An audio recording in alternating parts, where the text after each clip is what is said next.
नमस्कार, मैं Baljeet Dhaka pinnacle publication से आप सभी का स्वागत करता हूं। और पिनेकल ने लॉन्च कर दिया है 5th एडिशन। ये 60 डेज इंग्लिश वोकेबलरी है। ये 5वां एडिशन है, 5th एडिशन है। ये पिनेकल ने लॉन्च कर दिया है मार्च 2026 तक। ये अपडेटेड बुक है। इसमें सारे जो PYQ है, प्रीवियस ईयर क्वेश्चन हैं, और सारा जो पैटर्न है, किस तरह से क्वेश्चन आते हैं रियल एग्जाम में, MTS हो, CHSL हो, CGL हो, स्टेनो हो, जो भी एग्ज़ाम होता है SSC का और बाकी भी जो दूसरे एग्जाम होते हैं उसके लिए भी काफ़ी ज़्यादा इंपॉर्टेंट बुक है ये। तो ये बुक में आपको सब कुछ मिलेगा। जो एक 20,000 से ज़्यादा वर्ड्स है इसमें, बहुत ही सिस्टमेटिक ढंग से अरेंज्ड है। 60 डेज इंग्लिश वोकेबलरी, 60 ढंग से इस डेज के हिसाब से इसमें प्लानिंग बनाई हुई है।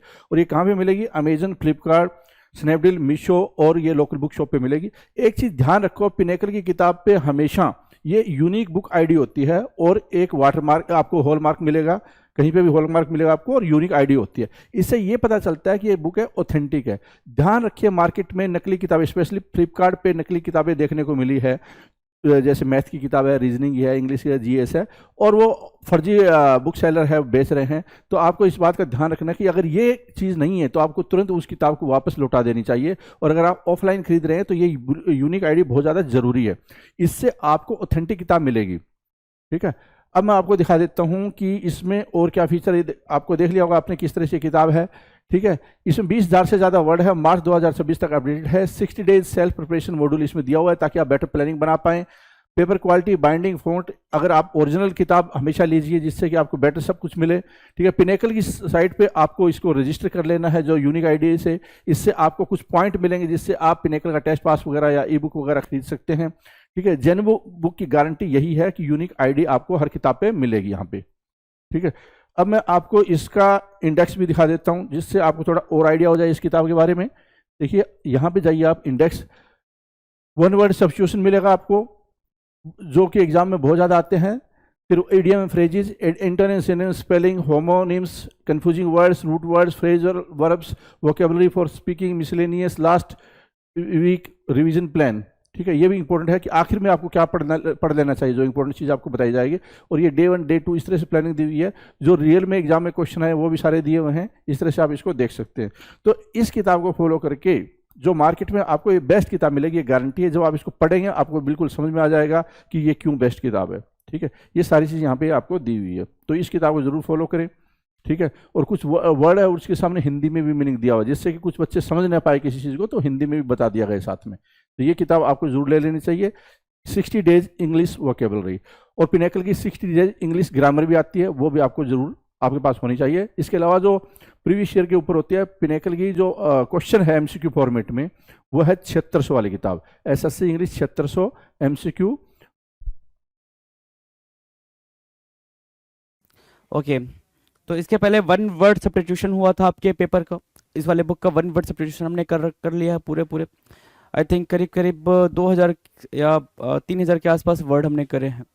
1400 कुछ प्रीवियस ईयर रहे होंगे और 1323 आपके कुछ आपके मतलब मिसलेनियस रहे होंगे, राइट।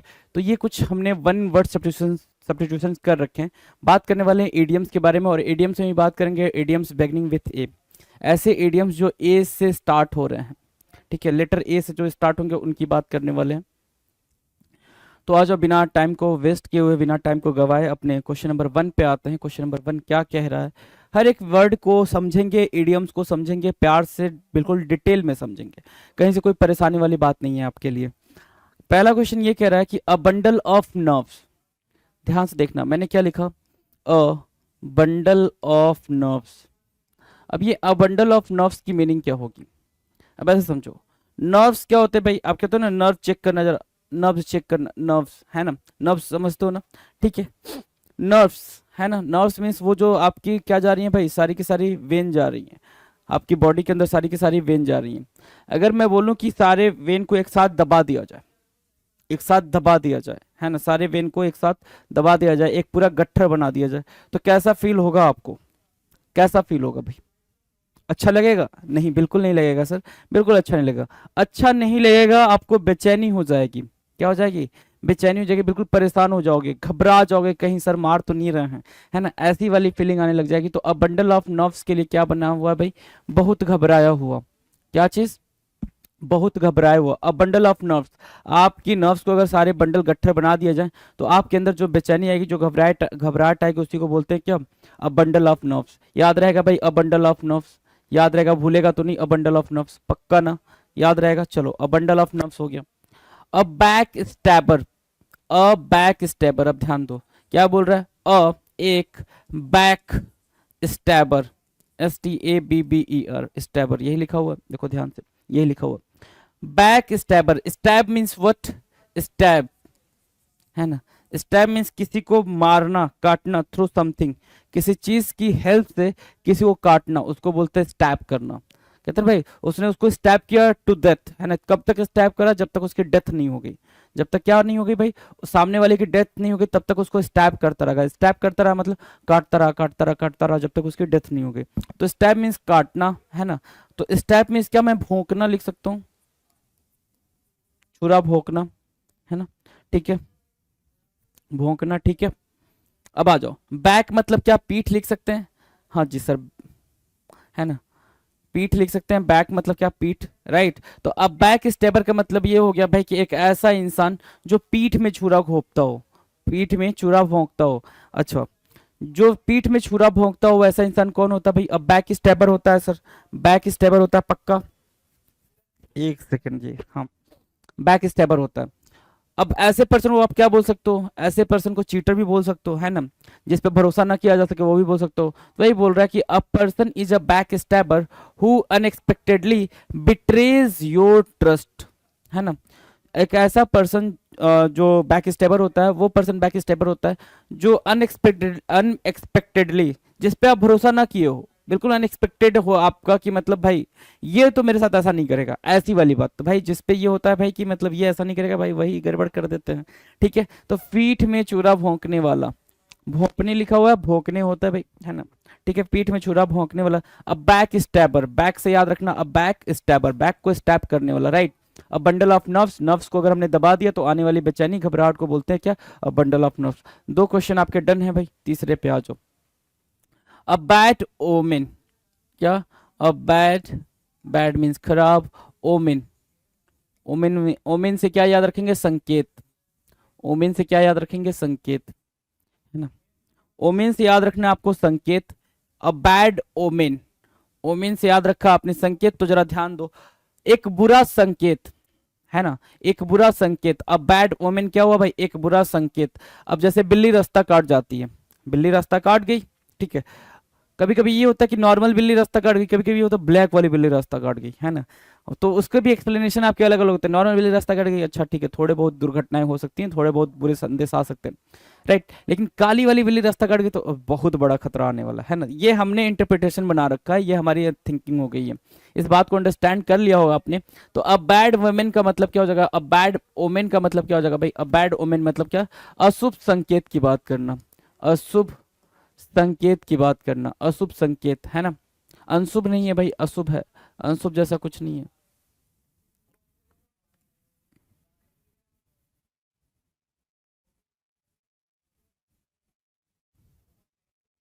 डन है, चलो।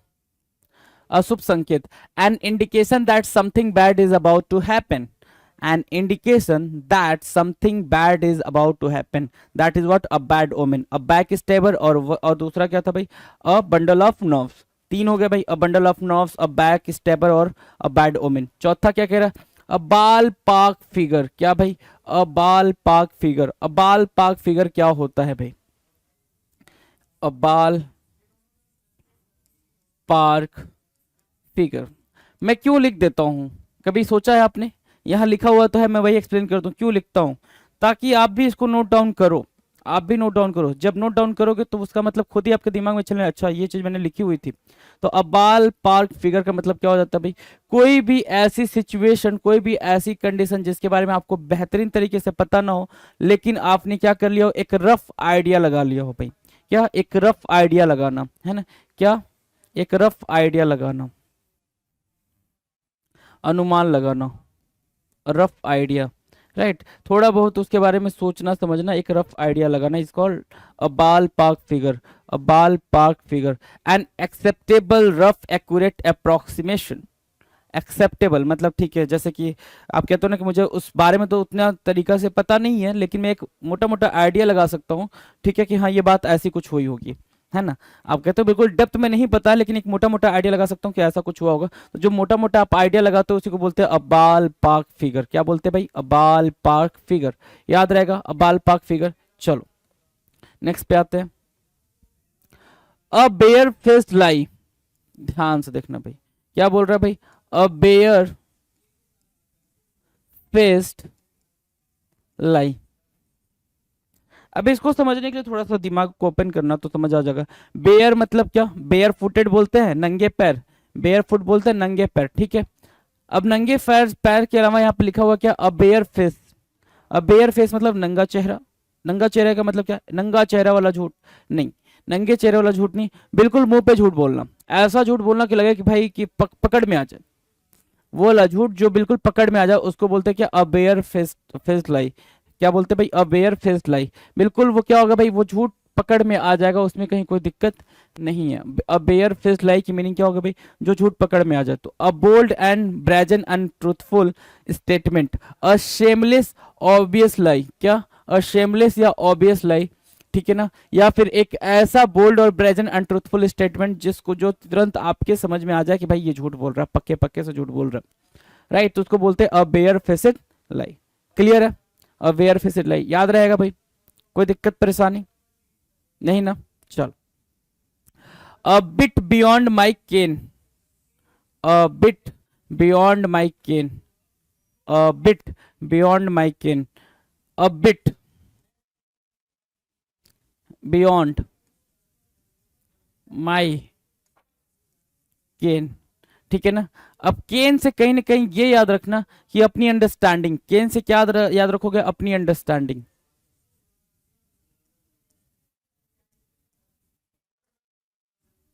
ठीक है। अंडरस्टैंडिंग, केन से क्या याद रखोगे? अंडरस्टैंडिंग। कह रहा अब बिट मतलब थोड़ा, बियॉन्ड मतलब क्या? कंट्रोल से बाहर, है ना। अब बिट, देखो भाई देख क्या बोला मैंने, अब बिट मतलब थोड़ा, बियॉन्ड मीन्स क्या? लिमिट से बाहर, है ना। बियॉन्ड माई लिमिट तो मेरे लिमिट से बाहर, है ना। तो बियॉन्ड माई कैन मेरी अंडरस्टैंडिंग, तो मेरे अंडरस्टैंडिंग से थोड़ा सा बाहर, मेरी समझ से परे। क्या बोलते हो भाई? मेरी समझ से परे, मेरी समझ से परे। तो कभी भी अगर आपको अपने फ्रेंड से कुछ बोलना हो कि मेरे समझ से परे है भाई तो उसको बोलो a bit beyond my ken. A bit beyond my ken, ये चीज याद रखेंगे तो वो जो एडियम है ना वो भी याद रहेगा भाई। अब कोई ट्रिक नहीं बन सकती ना लल्ला, ये भी ध्यान दो, कोई ट्रिक नहीं बन सकती, तो उसको अंडरस्टैंड करके ही चलना पड़ेगा, समझ समझ के चलना पड़ेगा। अब बेयर फेसेड लाई की मीनिंग क्या हो जाएगा भाई? जैसे आपने आज 50 क्वेश्चंस पढ़ लिए, उन 50 क्वेश्चंस को आपने जहां पे राइट डाउन करा है बस उसको पलट के तो देखना है कि क्या मैंने करा है, वो वैसे ही याद रहेगा। तो अब बेयर फेसेड लाई मतलब क्या होता है? बिल्कुल सफेद झूठ है, ऑब्वियस लाई है कि झूठ बोलना ही पड़ा भाई, ठीक है, पता भी है सामने वाले को तो झूठ बोल रहा है ना। अब बिट बियॉन्ड माई केन का मतलब क्या हो गया? अब बिट बियॉन्ड माई केन, थोड़ा बहुत बियॉन्ड माई केन मेरी अंडरस्टैंडिंग, थोड़ी बहुत मेरे अंडरस्टैंडिंग से बाहर, तो थोड़ी बहुत मेरे अंडरस्टैंडिंग से बाहर को थोड़ी बहुत मेरे समझ से बाहर बोलोगे तो वही चीज बोल रहा है कि above my level of understanding beyond my ability to grasp. Grasp मतलब होता है कोई चीज कैच करना। ग्रेस्प की मीनिंग क्या होती है भाई? कोई चीज कैच करना, तो वो मेरी समझ से बिल्कुल बाहर है, मेरी समझ से परे है। तो above my level of understanding beyond my ability to grasp, correct answer हो गया आपका। आ जाओ। अ बिट डाइसी, क्या है भाई? A bit dicey. डाइस देखा है? डाइस, डाइस देखा है ना? डाइस, ठीक है, डाइस, ठीक है। पता नहीं रहता कि कब 6 आएगा, कब 4 आएगा, कब 2 आएगा, कब 3 आएगा, कब 1 आएगा। मतलब क्या है भाई? रिस्क है ना। जैसे कि आपकी जो वो गोटी होती है उस पे मतलब अगर 1 आ जाएगा तो वो इन कर जाएगी, है ना। और 1 नहीं आ रहा है ना, तो वो क्या है भैया? डर है आपको कहीं ना कहीं कुछ हो जाए। और वो डर कौन दिखाता है आपको? वो डाइस दिखा रहा होता है। तो अब बिट डाइसी की मीनिंग क्या हो गई भाई? अब बिट डाइसी मतलब थोड़ा, अब बिट मतलब थोड़ा, मैंने बता रखा। डाइसी मतलब क्या? यहां से याद रखना जोखिम, है ना, जोखिम, या फिर क्या? खतरा। क्या याद रखेंगे भाई? खतरा याद रखेंगे। तो अब बिट डाइसी की मीनिंग क्या हो गई भाई? A little risky. क्या? A little risky, a little risky, a little risky, RISK, a little risky. अब बिट डाइसी की मीनिंग क्या हो गई भाई? अ लिटिल रिस्की हो गई, थोड़ा जोखिम भरम। डन है, थोड़ा जोखिम भरम। क्लियर है ना?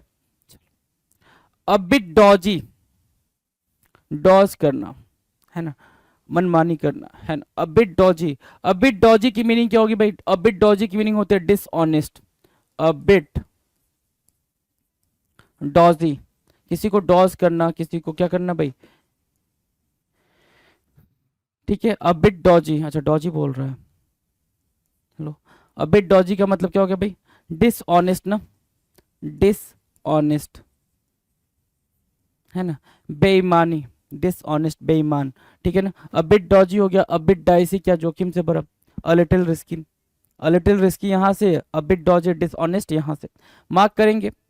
कोई दिक्कत परेशानी इस बात को अंडरस्टैंड करने में? कोई भी दिक्कत नहीं ना, चले आगे। अ dose of your own medicine, अब ये बेहतरीन है। अ dose of your own medicine, अब जैसे समझो कि आपने जो मेडिसिन ली है वो बहुत कड़वी है ना, बहुत कड़वी है, ठीक है। और सामने वाले ने वो मेडिसिन आपको वापस से खिला दी, है ना। सामने वाले ने क्या करा भाई? वो मेडिसिन आपको वापस से खिला दी। कहाँ खाता? छोटा बेबी देखा आपने? छोटे बेबी को, छोटा बेबी कभी मेडिसिन खाता नहीं? खाता, क्यों? Just because of bitterness of the medicine, यही तो कड़वाहट जो होती है उसकी वजह से नहीं खाता है। तो अ dose of your own medicine का मतलब ये हो गया कि आपने जो अच्छा नहीं लगता है ना, आपने जो अच्छा नहीं लगता है, ठीक है, आपने जो अच्छा नहीं लगता है वही जैसे आप सामने वाले को बोल रहे हो, ठीक है, कुछ कड़वी बातें बोल रहे हो, और वही कड़वी बातें उसने आपको वापस से दे दी। अगर छोटे बच्चे को मेडिसिन खिला रहे हो कड़वी वाली, और वही मेडिसिन छोटे बच्चे ने आपको खिला दी, तो कैसा लगेगा? तो जो सेम फीलिंग आएगी, वही चीज इसको बोलते हैं कि अ dose of your own medicine, मतलब जो आपको अच्छा नहीं लग रहा है, जो आप दूसरे के साथ बिहेव कर रहे हो, वही बिहेवियर सेम आपको मिल रहा है। वही क्या हो रहा है? वही बिहेवियर सेम आपको मिल रहा है, उसको बोलते हैं क्या? Being bad to people so people are bad to you in turn, है ना। Being bad to people so people are bad to you in turn, जैसे को तैसा बोलते हैं। क्या बोलते हैं भाई? A dose of your own medicine. तो इस टर्म को बिल्कुल याद रखेंगे, काफी पॉपुलर, काफी इंपॉर्टेंट टर्म है, अ dose of your own medicine. सिर्फ इतना मतलब हुआ कि जैसा बिहेवियर आप दूसरों के साथ करते हो, ठीक वैसा बिहेवियर सामने वाला अगर आपके साथ कर दे, तो जैसा सामने वाले को लगता है आपके बिहेवियर से, सेम वैसा ही कुछ फील होगा आपको भी, राइट। तो कहते हो भाई जैसे को तैसा वही चीज, टिट फॉर टैट, है ना। A breath of fresh air, a breath of fresh air. तो a breath of fresh air का मतलब क्या होगा? ताजी हवा का झोंका। ब्रीथ ऑफ फ्रेश एयर का क्या मतलब हुआ भाई? ताजी हवा का झोंका। मतलब रात भर तन्ना के सोए एकदम, बिल्कुल कोई दिक्कत नहीं थी, है ना। कौन पढ़े कौन लिखे, बुक वुक सब साइड में, बिल्कुल आराम से सो। जब एक गहरी नींद आपने ले ली, फिर सुबह सुबह 4:30-5 बजे उठने के बाद जब आप छत पे जाते हो, या गार्डन में, या फिर पार्क में, या कहीं पे भी, फील्ड में, खेतों में, कहीं पे भी जाते हो, तो जो रिफ्रेशमेंट फील होती है, क्या फील होती है भाई? है ना, जो रिफ्रेशिंग फील होती है, रिफ्रेशमेंट फील होती है, समथिंग रिफ्रेशिंग बोल रहा है, क्या बोल रहा है? समथिंग रिफ्रेशिंग बोल रहा है, ठीक है। तो उस रिफ्रेशमेंट को ही क्या बोलते हैं? अ ब्रीथ ऑफ फ्रेश एयर बोलते हैं। क्या बोलते हैं भाई? अ ब्रीथ ऑफ फ्रेश एयर, कि ताजी हवा में चैन की सांस लो, ताजी हवा में चैन की सांस लेने को बोलते हैं क्या? A breath of fresh air. Correct answer mark करेंगे, याद रहेगा भाई। अ ब्रीथ ऑफ, जैसे मम्मा आपको जब जगाती है तो बोलती है थोड़ी हवा ले ले, चैन की हवा ले ले, सांस ले ले, ताजी हवा चल रही है, ऐसा समझाते हैं ना। तो वही अ ब्रीथ ऑफ फ्रेश एयर की बात करते हैं, थोड़ा रिफ्रेश हो जा तब पढ़ने में मन लगेगा, ये बात होती है। डन। और जो 11 क्या कह रहे हैं? A bundle of energy.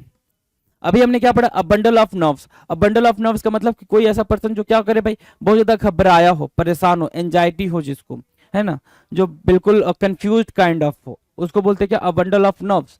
A bundle of energy, a bundle of energy मतलब एक ऐसा पर्सन जिसकी एनर्जी भर भर की हो, एक ऐसा पर्सन जिसको एनर्जी क्या मिले भाई? भर भर के मिले, जिसके अंदर एनर्जी भर भर के हो, उसको क्या बोलते हैं भाई? A bundle of energy. Energy, a bundle of energy, bundle का मतलब समझ ही रहे हो, एनर्जी की मीनिंग भी आपको आती है ना। ऊर्जावान व्यक्ति,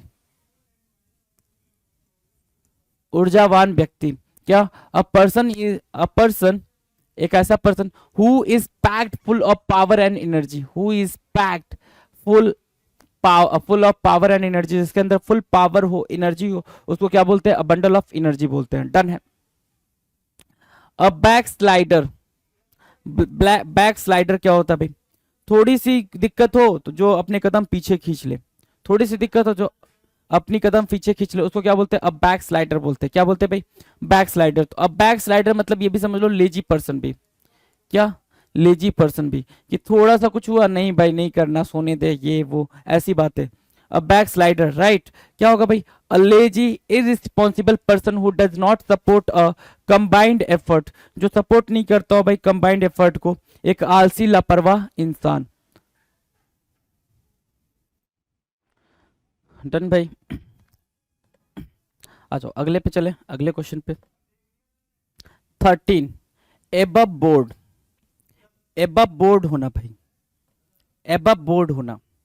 एबव बोर्ड मतलब कि मान लो कि ऐसे मीटिंग चल रही हो, कई सारे लोग बैठे हो, कई सारे लोग बैठे हो, इधर मीटिंग चल रही हो, और ये वाला जो बंदा है ये बाकी बोर्ड मेंबर से क्या हो? ऊपर हो। क्यों ऊपर हो? क्योंकि ये बंदा बहुत ज्यादा लॉयल है, ऑनेस्ट है, ठीक है ना, इस इंटेग्रिटी को फॉलो करता है। तो ये क्या हुआ? ये एबव बोर्ड हुआ भाई। एबव बोर्ड का मतलब ही होता है बहुत ज्यादा ऑनेस्ट एंड स्ट्रेट फॉरवर्ड इंसान, है ना। Honest and straight forward what person, है ना, बिल्कुल ईमानदार व्यक्ति। एबव बोर्ड की मीनिंग क्या हो गई भाई? बिल्कुल ही ईमानदार व्यक्ति, बिल्कुल ही ईमानदार व्यक्ति। तो एबव बोर्ड का मतलब हुआ honest and straight forward person. Correct answer mark किया। आ जाओ असाइफर। असाइफर क्या होगा भाई? असाइफर, असाइफर की मीनिंग बताओ। एन एन इनसिग्निफिकेंट पर्सन, एक ऐसा पर्सन जो का क्या हो भाई? जिसकी इंपॉर्टेंस नहीं हो, जिसकी इंपॉर्टेंस ना के बराबर हो। एन इनसिग्निफिकेंट पर्सन, एक ऐसा पर्सन जिसकी कोई वैल्यू ना हो। A person who has no value, है ना, जिसकी कोई वैल्यू ना हो, बिल्कुल महत्वहीन इंसान को क्या बोलते हैं भाई? महत्वहीन इंसान को बोलते हैं सर क्या? असाइफर बोलेंगे। तो असाइफर, और यहां से आपने क्या पकड़ा? यहां से आपने पकड़ा एबव बोर्ड। एबव बोर्ड और असाइफर। एबव बोर्ड देखो दोनों के एक साथ लेके चलना। एबव बोर्ड मतलब क्या होता है? बिल्कुल ईमानदार व्यक्ति, बिल्कुल स्ट्रेट फॉरवर्ड बात करने वाला व्यक्ति, ईमानदार, इंटीग्रिटी को फॉलो करने वाला लॉयल बंदा, ठीक है ना। असाइफर मतलब क्या होता है भाई? असाइफर का मतलब एक ऐसा पर्सन जिसकी कोई वैल्यू ना हो। इनसिग्निफिकेंट पर्सन, इनसिग्निफिकेंट पर्सन, महत्वहीन पर्सन, जिसको कोई महत्व ना देता हो। तो इन दोनों को अगर साथ साथ पैरेलल लेकर चलोगे तो हमेशा याद रहेगा, हमेशा याद रहेगा, कभी भूलोगे नहीं। डन है, आ जाओ। A distant corner of the world, है ना, और distant corner of the world. Distant corner, distant से याद रखना, डिस्टेंट जो वर्ड होता है भाई, डिस्टेंट की मीनिंग होती है डिस्टेंस, है ना, डिस्टेंस, या फिर फॉर अवे, बहुत ज्यादा दूर, है ना, फॉर अवे। तो डिस्टेंट की मीनिंग आपको याद रहेगी। तो corner of the world, world के किसी कोने में दूर, वर्ल्ड के कहीं किसी कोने में दूर। तो इसका मतलब क्या हो गया भाई? A for of place. क्या होगा? A for of place. For मतलब क्या? दूरी। ऑफ प्लेस मतलब, ऑफ प्लेस का मतलब क्या हो गया भाई? प्लेस से जो बाकी आसपास के फैमिलियर प्लेसेस है उनसे बहुत डिटैच्ड हुआ हो, बहुत डिटैच्ड। और फॉर ऑफ प्लेस की मीनिंग आप ऐसे अंडरस्टैंड करो कि जो चीजें हैं आपके पास उससे बिल्कुल detached. A for of place की मीनिंग क्लियर है आपको? A distant corner of the world. A distant corner of the world का मतलब क्या हो गया? अ फॉर ऑफ प्लेस, याद रहेगा। अ फॉर ऑफ प्लेस की मीनिंग डन है। चलो, अ क्लीन स्लेट। अ clean slate, clean slate. Slate देखिए आपने, छोटे बच्चों की स्लेट होती है, छोटे बच्चे की स्लेट होती है। अब ध्यान से समझना। अब छोटे बच्चों को आपने लिख के दे दिया A B C D E F. अब बच्चे से बोल रहे हो यहाँ कॉपी करो, क्या करो यहाँ पे? वर्बेटिम करो। वर्बेटिम याद है ना, वन वर्ड के अंदर हमने पढ़ा था वर्बेटिम। वर्बेटिम मतलब क्या होता है? जैसा लिखा है ओरिजिनल में एज इट इज आपने उसको लिख दिया। जैसा लिखा गया है या जैसा बोला गया ओरिजिनली आपने उसको एज इट इज लिखा है, एज इट इज बोला है, राइट, कहीं से कोई चेंजेस नहीं हुए, उसको बोलते हैं वर्बेटिम। अब कह रहा है अ क्लीन स्लेट। अब इस स्लेट पे आपने A B C D E F लिख दिया, बच्चा A B C D E F लिख रहा है, बच्चे ने ठीक से लिखा नहीं। फिर वापस आप क्या करोगे? इस स्लेट को क्या करोगे? क्लीन करोगे, है ना, क्लीन करोगे। कर दिया क्लीन, तो इसी को बोल रहा है क्या? A clean slate. अब बोलोगे फिर दोबारा से लिखो, क्या को बोलोगे? दोबारा से अपने मन से लिखो, क्या? A B C D E F. अब बच्चे से आप बोल रहे हो कि खुद से लिखो, अपने सेल्फ लिखो A B C D E F, उसी को बोलते हैं क्या? A clean slate, right. Starting with a clean record, नए सिरे से शुरुआत करना, कोई नई शुरुआत करना, है ना, कोई नई शुरुआत करना कि आपने अभी तक जो करा ठीक है, उस वाली सारी बातों को मिट्टी पाओ, उन सारी बातों को छोड़ दो, कोई दिक्कत नहीं है, वो हमें कुछ दिक्कत नहीं कर रहा है। अब वापस से हम फिर से एक नई शुरुआत करेंगे, एक नया स्टार्ट लेंगे। तो क्लीन स्लेट का मतलब क्या हो गया, starting with the clean record, बिल्कुल नए से स्टार्ट करना है। Starting with the clean record हमारा करेक्ट आंसर होगा। 16 को मार्क किया आपने, 17 पे आ गए। अ क्लोज कॉल, अ क्लोज कॉल, है ना, अ क्लोज कॉल, अ क्लोज कॉल का मतलब होता है कि बहुत ही माइन्यूट डिफरेंस से बचना, बहुत ही माइन्यूट डिफरेंस से कहते हो भाई it was a close call, बिल्कुल क्लोज कॉल था, अपन जाने ही वाले थे लेकिन बच गए भाई। वो जो एक्सीडेंट हुआ था ना हमारा, ठीक है, वो बहुत ही क्लोज कॉल था, बहुत ही क्लोज कॉल था, मतलब बहुत ही मुश्किल से बचे थे। अ नैरो एस्केप, बहुत ही मुश्किल से बचना, बहुत ही मुश्किल से बचना, मुश्किल से बचना। इसको एज इट इज याद रखना जैसे लिखा हुआ है। A close call means what, a narrow escape, बहुत ही मुश्किल से बचना। A narrow escape is what, a close call. Done है। A close save, a close shave, इसका मतलब भी यही होता है जो होता है अ क्लोज कॉल का, है ना, बाल बाल बचना, है ना, इसका भी सेम मतलब होता है। तो अ क्लोज शेव हो या फिर अ क्लोज कॉल हो, दोनों को एक साथ रखना, अ क्लोज शेव या फिर अ क्लोज कॉल। और ये दोनों क्या है, पैरेलल मीनिंग देंगे, दोनों क्या देंगे भाई, पैरेलल मीनिंग देंगे। दोनों की मीनिंग क्या होगी भाई, कि बाल बाल बचना, बहुत ही क्या भाई, बिल्कुल मुश्किल से बचना। A narrow escape from serious danger और trouble, a narrow escape of, a narrow escape from a serious danger और ट्रबल, एक खतरे से, सीरियस खतरे से या फिर उससे बचने की बात कर रहा है, अ नैरो एस्केप, है ना। अ क्लोज शेव डन है, अ क्लोज शेव डन है, याद रहेगा। अ क्लोज कॉल और क्लोज सेव डन है ना, दोनों में कोई दिक्कत नहीं आएगी आपको। 19 एचले हील, एचले हील करना मतलब weakness that proves to be fatal, है ना। एचले हील, जैसे किसी किसी बच्चे का जो मैथ है वो एचले हिल है, किसी किसी बच्चे की इंग्लिश एचले हिल, किसी किसी बच्चे का जीएस एचले हिल। अब एचले हिल का मतलब क्या हो गया, कमजोर पक्ष होना, है ना, कि कहीं ना कहीं वो चीज जो है ना वो दिक्कत कर रही है। अब पूरा जो एसएससी का पेपर है वो आपके 4 सेगमेंट में बटा हुआ है, जीएस, रीजनिंग, मैथ और क्या, इंग्लिश। रीजनिंग ऑलमोस्ट सबको आती है ना, मतलब रीजनिंग ऐसा समझ लो सबको 75 से 80 या 85% तक आती है। कुछ कुछ मतलब मैं ऑन एन एवरेज बात करता हूँ, कभी भी ऑन एन एवरेज और जनरल सिनेरियो में बात किया जाता है। एक्सेप्शन, ये एक्सेप्शन की बात करें तो 100 में 100 मैथ भी सबको आता है, 100 में 100 इंग्लिश भी आती है, रीजनिंग भी आती है और जीएस भी आता है। मैं उसकी बात ही नहीं कर रहा हूँ, दे आर एक्सेप्शनल। ओके, बात किसकी हो रही है, एवरेज या फिर जनरल, जनरल कैटेगरी में, जनरल कैटेगरी वो वाली कास्टिज्म वाली नहीं, जनरल वैसे लोगों की बात कर रहे हैं, राइट। तो उसमें मैं बात करूं तो 85% सबको आती है रीजनिंग, 15% का खेल होता है, 15% और मारते हो तो आपका हो जाता है रीजनिंग, ठीक है। लेकिन किसी न किसी बंदे की क्या मैथ थोड़ी वीक होगी, किसी बंदे का इंग्लिश थोड़ा वीक होगा, उसी की वजह से वो मार्क खाता है। तो जो वो जिसकी वजह से वो वीक है, जिसकी वजह से वो मार्क खा रहा है, उसी को बोलते हैं क्या, एचले हिल। याद रहेगा भाई,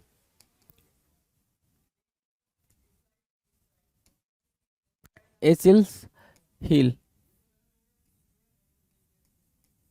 है ना, ठीक है। अब इसको और तरीके से याद कर सकते हो, एचएल मतलब दर्द, हिल मतलब पैर में, है ना, जो पैर में दर्द है, तो वैसे भी याद करना चाहो तो वैसे भी याद कर सकते हो। दूसरा याद कर सकते हो वीकनेस पॉइंट, है ना, या weakness that proves to be fatal. Fatal means, अच्छा, फटलिस्ट कराया था आपको, एक कराया था मैंने फटल लिस्ट और एक कराया था फटल, एक क्या कराया था, फटल। फटलिस्ट क्या होता था भाई, फटलिस्ट होता है एक ऐसा पर्सन जो ये मानता हो कि जो लिख दिया गया है वो होके रहेगा, नहीं, एक ऐसा पर्सन जो ये मानता हो कि जो लिख दिया गया है नसीब में, जो भाग्य में है वो होके रहेगा, चाहे जो भी कर लो वो चीज होनी तय है, वो फटलिस्ट हो गया। भाग्यवादी जिसको हिंदी में बोलते हैं, क्या, भाग्यवादी, भाग्य में बहुत ज्यादा मानने वाला। फटल मतलब होता है कॉजिंग डेथ, है ना, या डेथ, जिस जो मृत्यु के प्राय को बोले, है ना, मृत्यु की बात करें, डेथ की बात करें, मरने की बात करें, कॉजिंग डेथ फटल होता है। तो एचले हिल की मीनिंग मैंने इतना टाइम दिया है तो याद तो रहेगा एचले हिल क्या होता है। अ क्रसिंग ब्लो, क्रसिंग ब्लो, है ना, क्रसिंग ब्लो जैसे क्या, क्रश करना, क्रश करना मतलब क्या, कुचल देना। तो अ हर्टफुल एक्शन, अ क्रसिंग ब्लो का मतलब क्या हो गया भाई, अ हर्टफुल एक्शन। अब क्रश करने से याद रखना कुचल देना, कुचल देने से क्या होगा भाई, एक ऐसा एक्शन जो दूसरे को कष्ट दे, अ हर्टफुल एक्शन, एक आहत करने वाला कार, अ हर्टफुल एक्शन, याद रहेगा ये भी, ये भी याद रहेगा भाई, अ हर्टफुल एक्शन। हर्टफुल क्यों, क्योंकि यहाँ बात चल रही है क्रश करने की, क्रश करने की मतलब कुचल देने की। A crushing blow, a crushing blow means a hurtful action, एक ऐसा एक्शन जो दूसरों को क्या दे, तकलीफ दे, उसको बोलते हैं क्या, अ हर्टफुल एक्शन।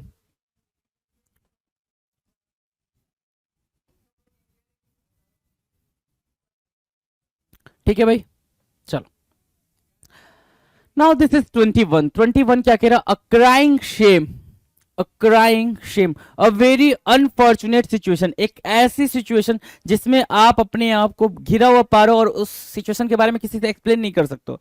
कई दफा आपकी लाइफ में एक ऐसी सिचुएशन आ जाएगी जिस टाइम पे आपको रोने का मन करेगा, है ना, और वो सिचुएशन को बताने का मन करेगा। वो सिचुएशन ऐसी होगी जो आप किसी से बता नहीं पा रहोगे, उस सिचुएशन में पड़े हुए हो लेकिन उससे निकल भी नहीं पा रहे हो। ऐसे कई दफा ऐसी सिचुएशन आती है आपकी लाइफ में, है ना, तो उसको क्या बोलते हैं, अ क्राइंग शेम, है ना, अ क्राइंग शेम। याद रहेगा, अ वेरी अनफॉर्चुनेट सिचुएशन, बहुत ही दुर्भाग्यपूर्ण स्थिति। उस स्थिति के बारे में, उस सिचुएशन के बारे में you are not going to tell anyone, है ना, आप किसी से भी नहीं कह पा रहे हो। अ very unfortunate situation is that, है ना, अ क्राइंग शेम। क्या बोलते हैं भाई, अ क्राइंग शेम। डन है। एक ऐसी सिचुएशन जिसके बारे में आप किसी से कुछ ना कह पाओ, उसको बोलते हैं अ वेरी अनफॉर्चुनेट सिचुएशन या फिर अ क्राइंग शेम, है ना। शेम के मारे आप रो भी नहीं पा रहे हो, है ना, एक मन ही मन में घुटन हो रही है। अ कुसी जॉब, क्या, अ कुसी जॉब,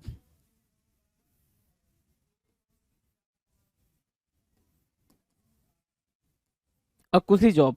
कुसी जॉब की मीनिंग क्या होती है भाई, एक खुशी वाली जॉब, क्या, एक खुशी वाली जॉब, एक खुशी वाली जॉब। कैसे लिखते हैं यार, जॉब, है ना। अब इसका क्या मतलब है, बिल्कुल आराम वाली नौकरी, बिल्कुल आराम वाली नौकरी। An easy job that is not demanding और डिफिकल्ट, जो उसमें कोई डिमांड ना हो, कोई डिफिकल्टी ना हो उस जॉब को करते टाइम, उस जॉब को परफॉर्म करते टाइम। आरामदायक नौकरी, अकुशी जॉब, क्या, अकुशी जॉब। डन है, याद रहेगा, कुशी जॉब याद रहेगा भाई, इजी है ना, कुशी जॉब, कुशी, CUSHY, कुशी जॉब, राइट। कुशी जॉब, कुशन से भी याद रखना, कुशन रख लिया, कुशन, CUSHION, कुशन। कुशन से क्या याद रखोगे, तकिया, तकिया अगर रिलेट कर पाओ तकिया से रिलेट कर लो, वरना एक खुशी जॉब मैंने यहाँ पे लिख दिया है। कुशी जॉब को क्या लिख सकते हो, एक खुशी जॉब मतलब बिल्कुल आराम वाली नौकरी, क्या भाई, आराम वाली नौकरी। डन है, आ जाओ। 23 कह रहा है, अ cut above the average, a cut above the average. मान लो, ठीक है, एवरेज अगर देखे तो यहाँ पे, है ना, एवरेज देखे तो यहाँ पे, लेकिन आपने कट यहाँ लगाया, तो एवरेज से क्या लगाया, ऊपर लगाया, मतलब सामान्य से आप क्या हो, ऊपर हो, यही तो बोल रहे हैं। तो कहने का मतलब ये हो गया, हायर देन नॉर्मल, नॉर्मल से थोड़ा सा अच्छा, नॉर्मल से थोड़ा अच्छा, उसको बोलते हैं अ कट एबव द एवरेज। होता है ना, जैसे कि आपकी अगर एकेडमी की बात करें, एकेडमी में मान लो कुछ बच्चे ऐसे थे क्लास के अंदर जो आते थे 60% के आसपास, है ना, जो 60, कुछ आते थे 70% के आसपास, और कुछ आते थे 85% के आसपास, है ना, और बाकी 95% के आसपास, 95% से ऊपर या उसके। तो जो बच्चे 70 और 85 के बीच में होते थे, जो 70 और 85 के बीच में होते थे, या 85 तक जाते थे, या 80 या 85 के बीच में होते थे, वो क्या होते थे भाई, अ कट एबव द एवरेज होते थे भाई, वो एवरेज से ऊपर होते थे। एवरेज क्या हुआ, 60 से लेके 70 वाला, 60 से लेके 70 वाला क्या होता था भाई, एवरेज होता था, बोलते थे भाई एवरेज बच्चा है, अच्छा कर जाएगा, राइट। अब यहाँ पे क्या है, कट अबव द एवरेज मतलब जो 80 से 85 पहुंचा, जो 80 से 85 पहुंचा, उसको हम क्या बोलते थे भाई, एवरेज से बढ़िया है, ये एवरेज से बढ़िया है, ये बेहतरीन कर जाएगा, तो सामान्य से बढ़िया, higher than normal, better than normal standards. एक स्टैंडर्ड हमने सेट करा है, उससे क्या भाई, हायर, राइट, उसको बोलेंगे सामान्य से बढ़िया।